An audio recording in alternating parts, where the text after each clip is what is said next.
দেশে মহামারীর মতো ঘটছে মব ভায়োলেন্স। নৈরাজ্যকর এই পরিস্থিতির হ্রাস টানতে সরকারের ব্যর্থতা স্পষ্ট। একের পর এক মব ভায়োলেন্স আতঙ্ক সৃষ্টি করেছে জনমনে। রাজনীতিক, পেশাজীবী থেকে শুরু করে সুশীল সমাজের প্রতিনিধি কেউই ছাড় পাচ্ছেন না মব সন্ত্রাসীদের দৌরাত্ম্য থেকে। অপরাধ বিশেষজ্ঞরা বলছেন, বিচারহীনতার সংস্কৃতি মব ভায়োলেন্সের অন্যতম কারণ। মব আতঙ্ক থেকে নিস্তার পেতে জড়িতদের দৃষ্টান্তমূলক শাস্তি নিশ্চিতের পরামর্শ তাদের। জুলাই গণ অভ্যুত্থানের পর দেশে মূর্তিমান এক আতঙ্কের নাম মব ভায়োলেন্স। একের পর এক অপমান, লাঞ্ছনা ও হেনস্থার শিকার হন অনেকেই। সবশেষ উত্তরায় সাবেক প্রধান নির্বাচন কমিশনার KM নুরুল হুদার শারীরিক হেনস্থার ঘটনায় দেশ জুড়ে তুলে সমালোচনার ঝড়। সাধারণ মানুষ বলছেন, আইন নিজের হাতে তুলে নেওয়ার এই সংস্কৃতি জনজীবনে প্রতিনিয়ত আতঙ্ক ছড়াচ্ছে।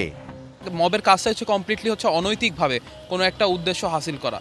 তো বর্তমানে এটা আমাদের জাতিগতভাবে দেখতে গেলে খুব বড় রকমের একটা সমস্যা সৃষ্টি করছে। তো সেই জায়গা থেকে সরকারের উচিত স্ট্রিক্টলি একটা অ্যাকশন নেওয়া। প্রশাসন থেকে অবশ্যই কঠোর অবস্থান নেওয়া উচিত। যেখানেই হোক এই মবটা আসলে কোনোভাবে উচিত না, কারণ আইন নিজের হাতে তুলে নেওয়াটা এটা অবশ্যই অপরাধ। সাংবিধানিক দিক থেকে হোক, সামাজিক দিক থেকে হোক এবং ধর্মীয় দিক থেকে হোক, যে দিক থেকেই হোক, অবশ্যই এটা খুবই গর্হিত একটি অপরাধ আর কি।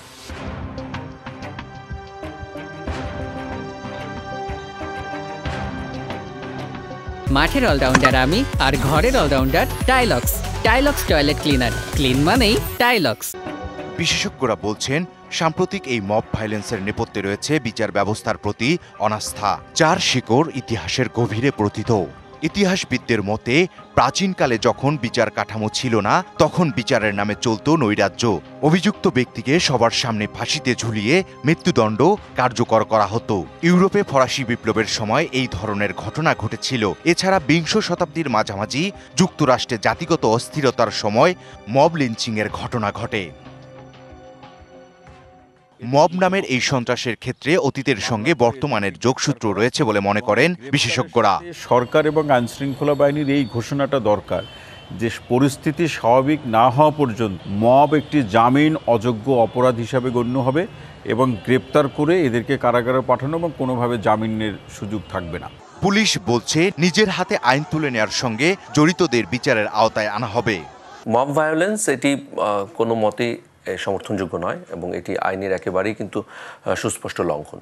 তো যারা মব ভায়োলেন্স করেছে তাদেরকে কিন্তু আইনের আওতায় নিয়ে আসা হচ্ছে এবং ভবিষ্যতেও যদি এ ধরনের কর্মকাণ্ড কেউ করতে উদ্যত হয় তাহলে তাকে অবশ্যই তার বিরুদ্ধে আইনানুগ যে ব্যবস্থা সেটি গ্রহণ করা হবে। মব ভায়োলেন্স এখনই নিয়ন্ত্রণ করা না গেলে সমাজের জন্য ব্যাধি হয়ে দাঁড়াবে শঙ্কা বিশেষজ্ঞদের। ইকবাল অনিক, TVC নিউজ, ঢাকা।